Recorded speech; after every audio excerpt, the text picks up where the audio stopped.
Los temas a tratar son barreras arancelarias y barreras no arancelarias, al igual que las restricciones al comercio mundial.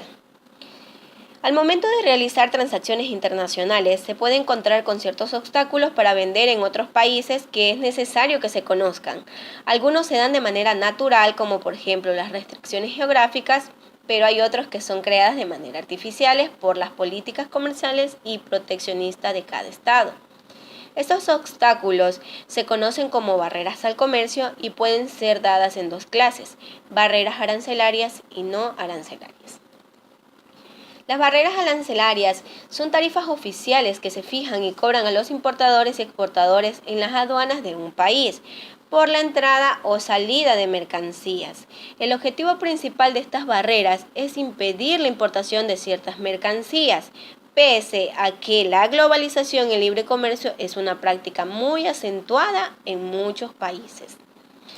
Mientras que las barreras no arancelarias, por lo contrario, se refieren a las disposiciones gubernamentales que obstruyen el ingreso libre de mercancías a un país determinado, poniendo requisitos de ingreso a los productos o servicios.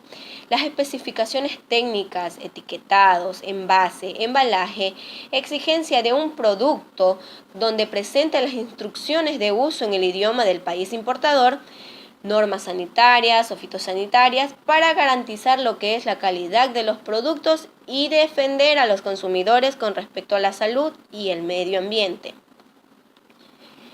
Las restricciones al comercio mundial son la noción de restricciones comerciales y están limitadas a las medidas de carácter institucional de un país que restringen el comercio internacional.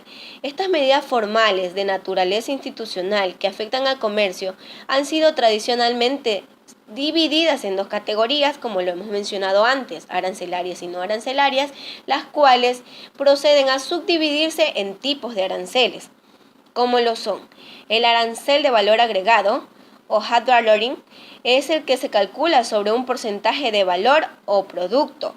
El arancel específico se basa en otras instancias como pueden ser el peso, mientras que el arancel mixto es una mezcla de arancel de valor agregado y arancel específico que gravan simultáneamente a la importación.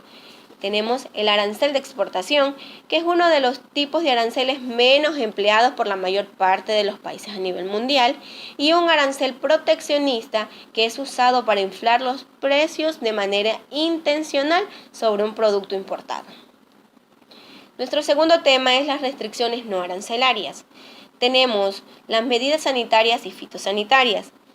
Como muchas otras barreras al comercio, el campo de las medidas fitosanitarias pueden tener sustento científico y ser necesarias para la protección de la salud humana o animal. Hay leyes y regulaciones técnicas que los conducen. No obstante, las regulaciones sanitarias y fitosanitarias pueden adoptarse de tal manera que causan un efecto negativo innecesario al comercio. Tenemos el segundo punto: obstáculos técnicos al comercio. Aquí también, al igual que las leyes y regulaciones técnicas, pueden tener sustento científico y ser necesarias para garantizar la calidad de los productos en el mercado, para la protección del medio ambiente, de la salud humana o animal, o para la protección del consumidor y evitar prácticas que lo induzcan al error. Existen las normas privadas que son voluntarias y pueden ser deseadas por los mismos consumidores para determinar lo que es la calidad, proveniencia y respecto del medio ambiente o cualquier otro objetivo deseado por el mismo. Dichas regulaciones y normas pueden, sin embargo, adoptarse de tal manera que causen un efecto negativo innecesario al comercio. Tenemos las medidas de defensa comercial. Estas medidas suelen ser adoptadas como un arancel adicional y por ello son su propio equivalente arancelario.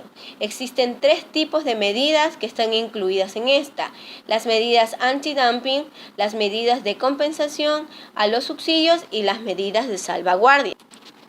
Las medidas antidumping o compensatorias se rigen por si las importaciones de una empresa están causando daño a la producción nacional o ser vendidas por debajo del precio normal.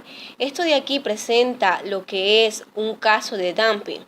El mismo fenómeno puede tener por causa un subsidio, compensación a los subsidios. Es decir, esto de aquí es la calibración de precios normales y de las cantidades dañosas, así como la calibración del nivel adecuado de la compensación. Esto de aquí son terrenos donde con facilidad se puede encontrar espacio para imponer medidas más que compensatorias y generar así barreras proteccionistas. Tenemos las medidas de salvaguardas. Los salvaguardas son medidas temporales que intentan impedir el daño a la producción nacional, generando por incrementos en las importaciones que puedan causar un daño permanente a la producción nacional o también frente a caídas del precio temporales con efecto potencialmente permanente dentro de un país. Tenemos los que son las cuotas, prohibiciones, licencias no automáticas y otras medidas cuantitativas. Estas de aquí se miden de manera cuantitativa, como su propia palabra lo dice, por medio de licencias, exigencias y reglas que toda exportación requiera según el producto o servicio que se va a enviar. Cabe recalcar que los instrumentos más comunes de regulaciones de las importaciones son las licencias y casi todos los países aplican estos métodos no arancelarios.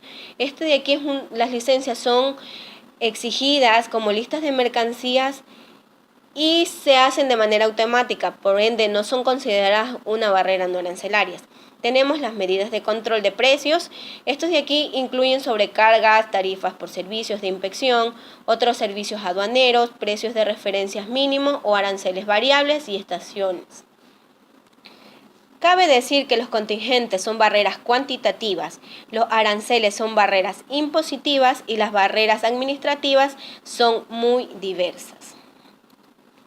Tenemos una pequeña conclusión en donde no hay una sola nación que pueda considerarse autosuficiente a sí misma y que no necesite del concurso y apoyo de los demás países.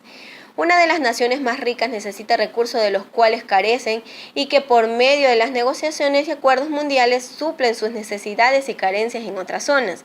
Es por este motivo que las restricciones de toda nación deben estar entendidas cómo funcionan, es decir, que las barreras arancelarias y cuáles son las restricciones que exigen para enviar o ingresar un bien, materia prima, productos o servicios a un determinado país y de qué manera llegan los impuestos que se deben pagar por exposición tanto de arancel como un medio de transporte.